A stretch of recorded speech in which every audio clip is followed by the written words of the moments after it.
what's critical is I think we need to push Move On and other groups to follow suit. And I have told Move On and other groups that don't expect a penny from me if they're going to go around endorsing those who defend the massacre of innocent people and attack reputable defenders of international humanitarian law.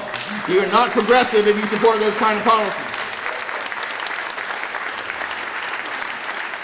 Now, I've long argued that the problem really is not as much the strength of the so-called pro-Israel lobby as the weakness of the pro-peace lobby, that we really need to make this a priority in our voting and our contributions. And yes, I'm not saying that for strategic reasons you may have to hold your nose and vote for the lesser evil in November or whatever, but the point is that people need to know that there are consequences to taking right-wing positions. I mean, if Nancy Pelosi had the same voting record on Central America in the 1980s that she has in Israel and Palestine, there'd be sit-ins in her office every week. She knows she could not get away with it. We need to put on the pressure. I think one problem with the exaggerated power of AIPAC, it becomes a self-fulfilling prophecy. We say, oh, well, they can't help it because AIPAC's so powerful, so what can you do? We might as well support them anyway. Baloney. They need to be held accountable. We do not make any more excuses from them, and know if they vote in this right-wing direction, they're going to suffer. There's going to be payback.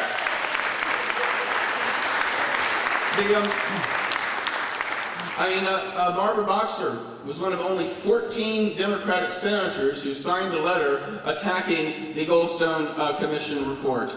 And she needs to hear from people that she's threatening her base. They want maybe a close election this November. I was thinking actually of making some bumper stickers, kind of truth in advertising. Defend Israeli war crimes. Re-elect Boxer. We need to let people know about this. In fact, how's my time? Let me talk a little bit about the attack on Goldstone. That it basically totally misrepresented the content of it. For example, the resolution did not make a single mention of the fact that there are over 70 pages criticizing Hamas for violations of international humanitarian law. It did not. It kept insisting that it avoided evidence of Hamas using human shields. And though I have called Pelosi's office and other offices repeatedly asking for one example, just one example of Hamas using a human shield as defined as holding civilians against their will as deterrent against oncoming attack, find one case, they have not come up with a single example.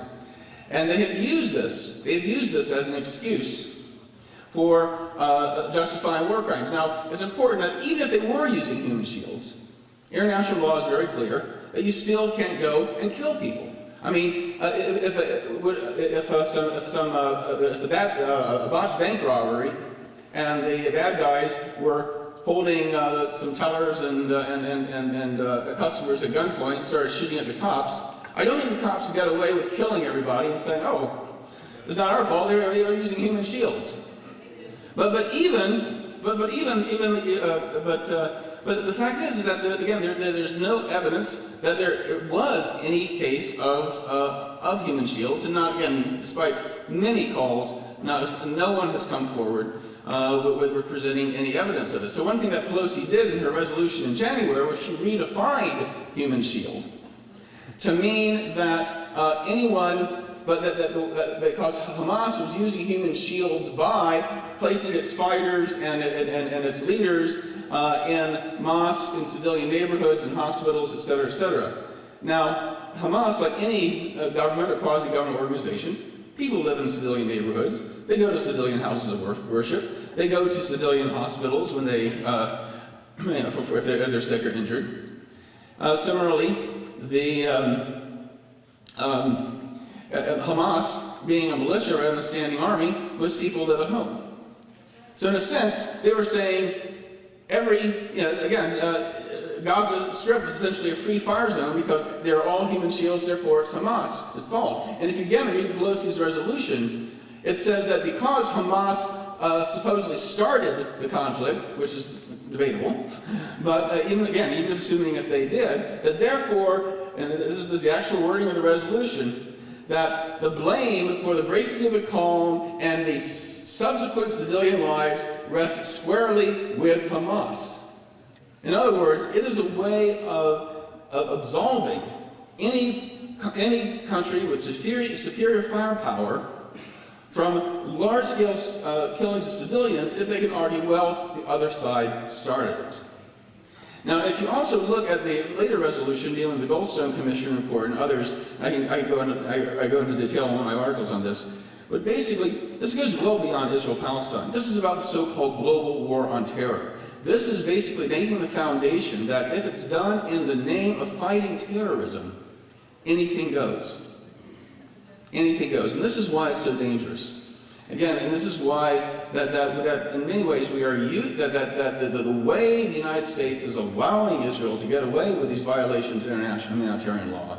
It's not just another example of pro-Israel bias. It is basically creating the kind of quasi-legal framework to justify similar actions by U.S. forces elsewhere in the world. And this is why it's so dangerous, and this is why these so-called progressive politicians need to be called on it. Well, let me mention something about the Gaza resolution. A lot of these kind of resolutions basically come straight out of the AIPAC office in Washington, D.C., and get somebody to sign on to it. This does not seem to be the case in this particular resolution.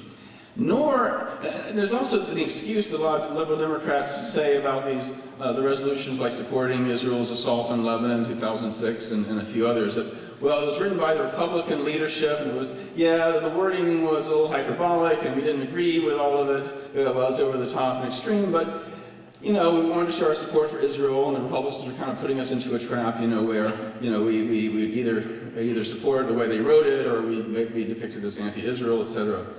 The Gaza resolution came directly out of the offices of Nancy Pelosi, who was the chief sponsor, Howard Berman, chair of the House Foreign Relations Committee, and Senator Harry Reid, the Democratic Majority Leader.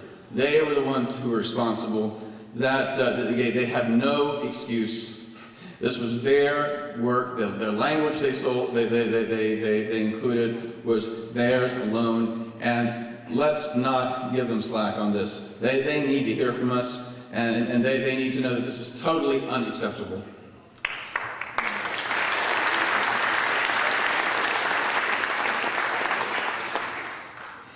Now and so I'm mentioning this stuff about what's happening in Congress because let's assume for a moment that Obama does want to do the right thing. Given, and again, I think he has a pretty good idea intellectually about what needs to happen. But it's bad enough that Republicans are attacking him as the way that they do. It's bad enough, that you have Fox News and the so-called mainstream media and AIPAC and others who he has to worry about if he took a stance.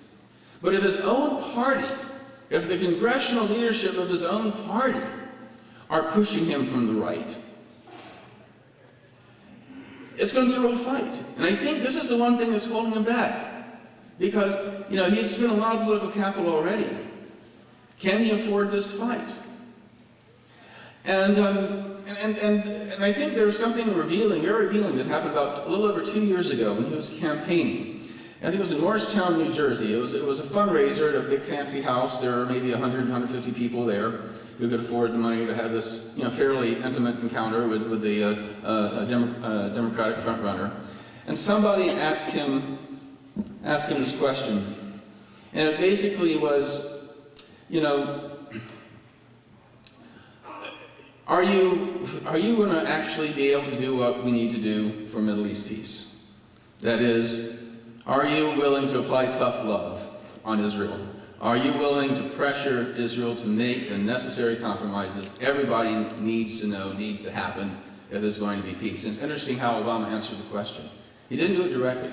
He told the story of A. Philip Randolph, the noted civil rights and labor, African-American civil rights and labor organizer from the first half of the 20th century, who in 1933 went to the newly elected President Franklin Roosevelt to try to plead for federal legislation that would allow him, his brotherhood of sleeping car porters, to organize. This is back when train transportation was the main means of interstate transportation. It was the largest black union in the country at the time. And he sat there and he made his case about why this was important. And FDR listened, and when Randolph had finished, he said, "Okay, you convinced me. Now find a constituency who'll make me do it." Within a few months, the National Railroad Labor Relations Act was passed and signed into law. That was how Obama responded to a question about Palestine. Make me do it. I think he does know the right thing to do.